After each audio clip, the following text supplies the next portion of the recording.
Mark, thank you for doing this. Oh, you're welcome. I guess I want to start with, if you could use adjectives to describe your father, give me a few, a handful. He was a quiet guy. He could be intense. He could also be playful. He had a great sense of humor, dry wit. He was musical. He liked to sing, he had a lot of facets to him. He was not, you could not just say, oh, he's one thing. No. He was many, many things. Yeah, I think like a lot of people. He had many different aspects to his personality, but I don't think he was always properly characterized by the media over the years. And they called him reclusive and things like that, and that's just not true. And anybody that knows him, none of them would describe him that way. And so it's nice that the movie, I think, shows some of these other aspects of his personality, because it's a much more accurate reflection of who he really was. I walked away after watching the movie thinking he was a little aloof, very inside his own brain, very much a technocrat, wanted to make sure that everything got done correctly. But I did not walk away thinking, I saw him playing with you guys, like going, wow, he was just so warm and effervescent. Well, a couple scenes like that. Would you think he'd be comfortable with how he was portrayed? Well, I think the movie, the major beats of the movie are pretty heavy. They are. Right? There's 2 wakes. There's some intense flight scenes. There's a lot of stressful situations. So, if you just look at those, you'd say, well, he's a pretty intense guy and not very friendly. But you look at these family scenes and some of these interactions where they're having a beer or something at one of the astronauts' houses, and talking. There are these other lighter moments. I just wish the movie were, could be longer, could be a couple hours longer, because there's so many other aspects of Dad's personality that I'd love people to know about. But, of course, if it were a 4-hour movie, nobody would go, so. I don't know. People really love your dad. And it was a pretty tremendous movie. Do you love it? I love it, yeah. Would he love it? Well, I think the first thing that he would look at, like a lot of folks here at the museum, one of the first thing they look at is it technically right? Do they have the right people doing the right things at the right times? And I think the movie's very accurate in that way. And so, we watched a lot of movies with Dad, and when he'd see a panther, flying, and then they'd show it landing, and they'd show the wheels, and he'd say those are B-52 wheels. So there are all this B-roll that would get kind of spliced in, and he was trained to spot these things right away. Is that an aircraft? Is that a friend or a foe? First of all, what type of armament does it have? He had all this training, and when he would watch a movie like a war movie, or even a space movie, and he would see these sort of things that clearly were, weren't true. They were kind of mixed up. It would just destroy his ability to enjoy the movie. So. But this movie, it's technically accurate. It is technically accurate. Yeah. And so he would like that. He would. There's probably a few things in there that, but they're forgivable things. And I think when people, even folks that are that really know their stuff, and there are a lot of them here at this museum, I think they're going to find that this movie is as good as it gets when it comes to technical accuracy. Boy, the director really wanted to put you into, and I'm going to use the wrong word, I'm sure of it, but the cockpit or the capsule or whatever. It really wants you to feel that claustrophobia, the shaking. Yeah. It just feels really authentic. It does. I've heard Damien speak about this a number of times, and his view of the traditional space movie is that you're typically watching from a safe distance. You're seeing these things. It looks all very smooth and perfect, and he wanted to tell a different story. He wanted to tell a story that was more intimate, that was more personal, and that puts you in the cockpit. And I think he did that. I think you really feel it in a way that is different than all the other movies that you've seen. And also, I was born a couple weeks before your dad stepped on the moon. All my life it was, oh yeah, Neil Armstrong, first man on the moon, big, and so it was like, yeah, it's just an accepted fact. To watch this movie brings home the difficulty, the absolute fear there had to have been in having to get into those spaceships, rockets, and not know if you're ever coming back, not know if it's really gonna work. And the gravity, for lack of a better word, of being the first person to put that first foot on the moon. It really brought it home for me. Yeah. And I think that's gonna be important for my kids and people of different generations to see, to remind them that this wasn't just a given. Yeah, that's, and Damien says the same thing, and I've heard Ryan speak about it as well, that the younger generations, folks that weren't there old enough to kind of really witness it and understand it, they just sort of have a viewpoint that this was pretty easy, we did it a really long time ago, and I think that it's sort of old news, and what Damien wanted to do with this movie, and I think it's really great, is to show you how hard it really was, and by the way, still is. It's still this hard. Yes. And the fact that we were able to accomplish the things that this country accomplished in 1969, almost 50 years ago, with technology that's with computers that are less sophisticated than your car fob. It's amazing, really. And I think it was Damien's point of view that if you show it for what it was, what it really was, and how hard it really was, and how many sacrifices we had to make, and others had to make in order for it to succeed, it's just that much more amazing and heroic a venture. Is that what you want people to take away from this movie? Or what is there a message, a hope, that when people walk out of this, the long-term effect they'll have on them? I think what I would like people to take away is that if you take 400,000 people or more and you give them a shared common vision and they all work together, great things can happen. We've done it before. I think we can do it again. And if there's anything I want people to take away, it's that. Let's look at the past. Let's remember what we were able to accomplish together, and let's use that as a model for the future. There's been a lot of talk that you don't see them planting the American flag on the moon, and that is somehow un-American or something like that. Your thoughts on that?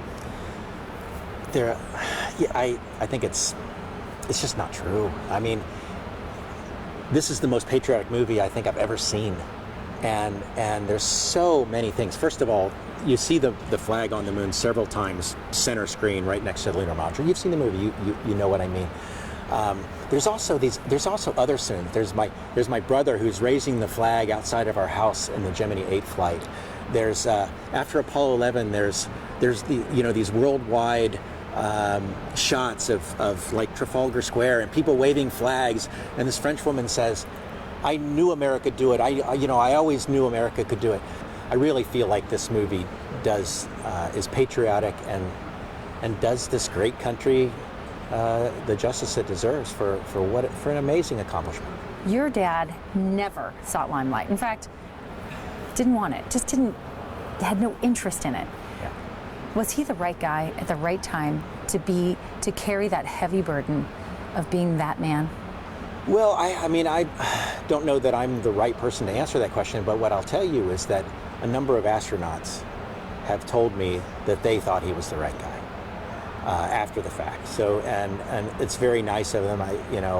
They're very thoughtful to say things like that, but they feel like that the way it happened and the way he carried himself afterward was the right set of circumstances, that he was the right guy. Personally, I've met a number of those astronauts, and they're all fantastic. They're high quality guys. I think any of them could have done a wonderful job with that assignment, but it just happened to be Dad. Dad. That is crazy to think. Your dad was the first man to walk on the moon. Yeah, like I said, something I hope we can do again. There's a lot we have to learn in learning how to live in an atmosphere that's not like the one we're blessed to have here. And I think the moon is a great proving ground for setting up habitats, for growing things, growing plants, for learning how to survive on another planet. And I hope that we continue to push forward. I have so many questions, so please bear with me. I'd always heard that Buzz Aldrin lobbied to be the first man to be on the moon. I assume that that's true since I've read it multiple places and times. That's not what they wanted. They wanted a guy like your dad who was not going to make it about himself, right? I can't really speak for how the decision was made. I do know that just from a purely practical point of view, that the hatch was on Dad's side of the craft, so it was easier for him to get out first, rather than have him try to switch places, especially with their spacesuits and their backpacks and all the stuff that they had to have on. You just want to, I think, keep things as simple as possible, right? There were plenty of other variables and risks. Let's keep it as simple as possible. There's a great moment in the movie where your mom's not real happy and you guys go running by, go, what's going on? And she says, essentially, oh, your dad's going to the moon. And you're like, okay, can we go? I think it was your brother. Can we go out and play? Was that what it was like? It was just kind of like, yeah, okay, sure, Dad's going to the moon. That is what it was like, yeah. You have to realize we lived in a neighborhood with where many of the people that were in the neighborhood worked for NASA. There were Ed White and the White family. They were our next door neighbor. So this was sort of the world that we knew, right? The world that we grew up in, and the only reality that we knew. So yeah, it was really like that. It was, Dad's on a flight. A couple of months ago, Dad was on a flight. Now it was Dad's turn. So it was business as usual, and it wasn't anything extraordinary to us, or didn't seem to be extraordinary at the time. It wasn't until much later that we understood sort of the global historical context of the flight. Do you remember feeling like, oh wait, this was a big deal? That moment, that aha, like this was giant.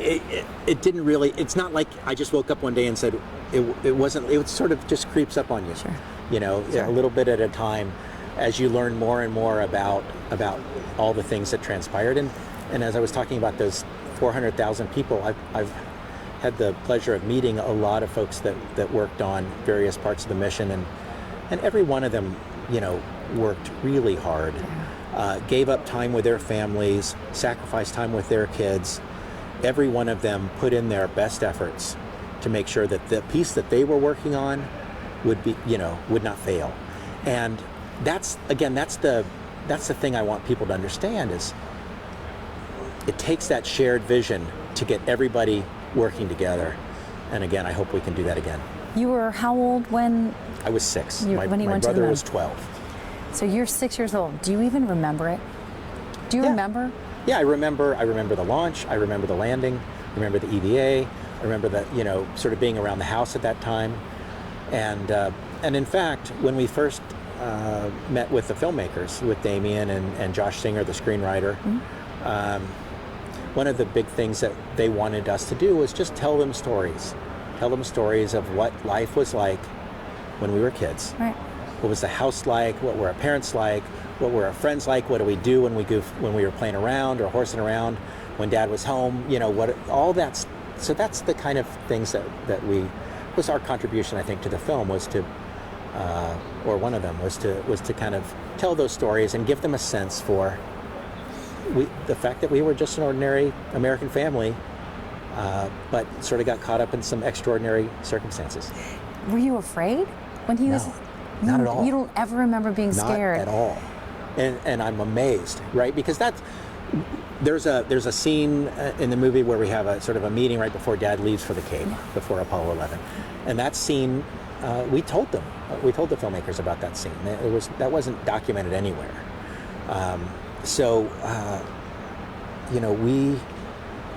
we just remember having this discussion where Dad said he was going to go on the flight, and he thought they had about a 50% chance of actually landing, but he felt confident in the spacecraft, and they'd trained really hard, and all the flights before, 8, 9, 10, those had all been very successful in terms of testing various aspects of the mission. And so he just said, we feel confident that everything's going to go well, and we're just hoping that everything goes well enough for us to actually land. But when we walked away from that meeting, neither my brother nor I felt worried, right? Now, Mom must have been terrified, right? But she hid it from us, right.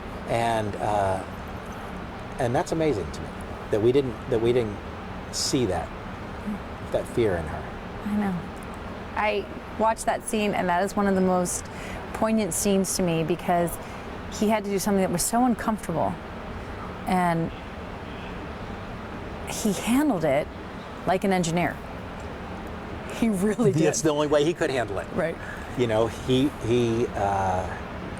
was definitely first and foremost an engineer, and secondarily a pilot. And as I said earlier, he wanted to build better aircraft from a very young age, and I think he was always thinking about how to make things better, right? How to work the problem. You lost your sister. You never even met her. That's a huge part of his life. Did you realize how tormented and sad he was from that? Well, as the movie describes, it's not something we talked about. It's not something it just our never parents was an even issue talked for about. you guys. Well, far as it wasn't like you didn't discuss it, celebrate, or her birthday or anything like that. No, it was just... in fact, she died on my parents' anniversary. So not only did they never celebrated their anniversary, and it was just this thing that they never talked about, and we never talked about as a family. Now, Mom did talk about her in her last year. She died this past June. Yeah. So she talked about Karen quite a bit. There's a part that I will not ruin for people, but it's at the end, towards the end, very end, where people have talked about it, where he leaves something of Karen's behind on the moon. Is that true? Not to my knowledge. So that's movie magic? Embellishment? Here's what I can tell you. Here, one, if he did leave something, I don't think he would have told anyone. It would have been a personal thing only. Secondly, there's a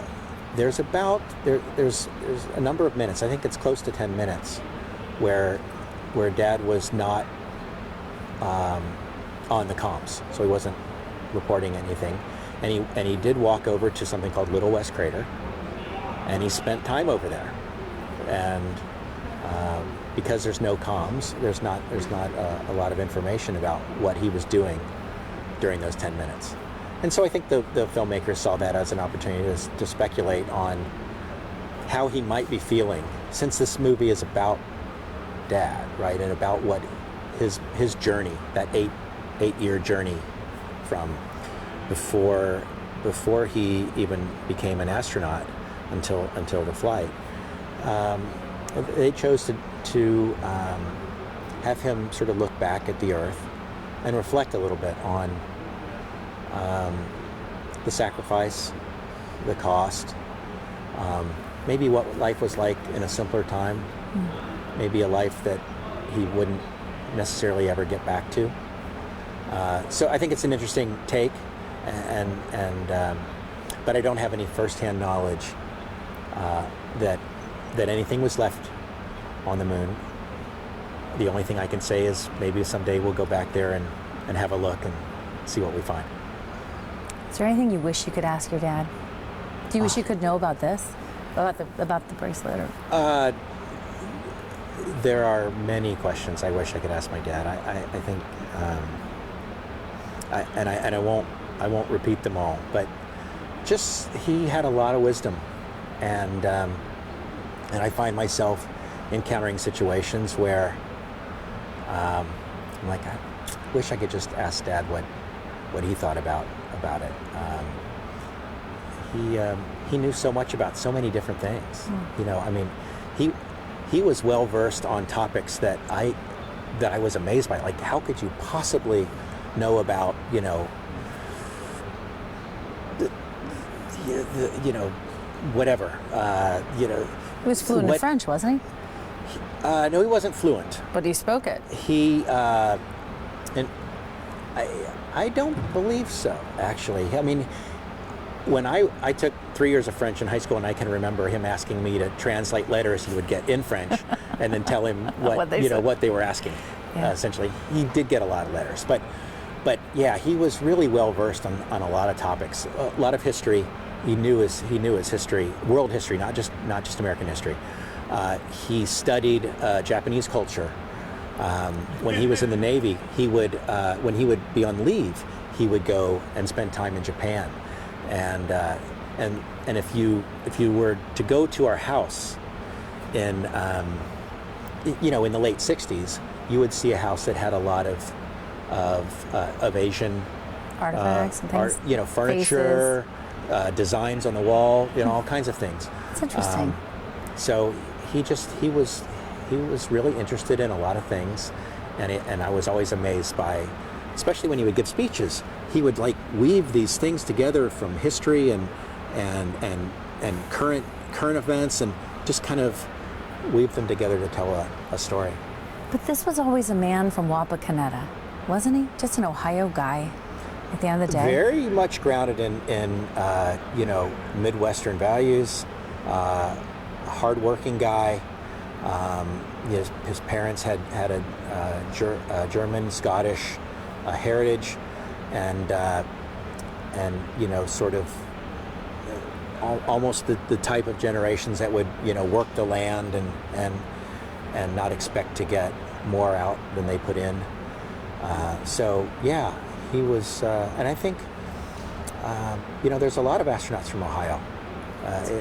We've produced a great many, and I don't know if that's because I don't know why that is, but I think it has something to do with values and maybe looking across acres and acres of cornfields and looking up at the sky and seeing the blue sky above us and just sort of yearning to see what it was like up there.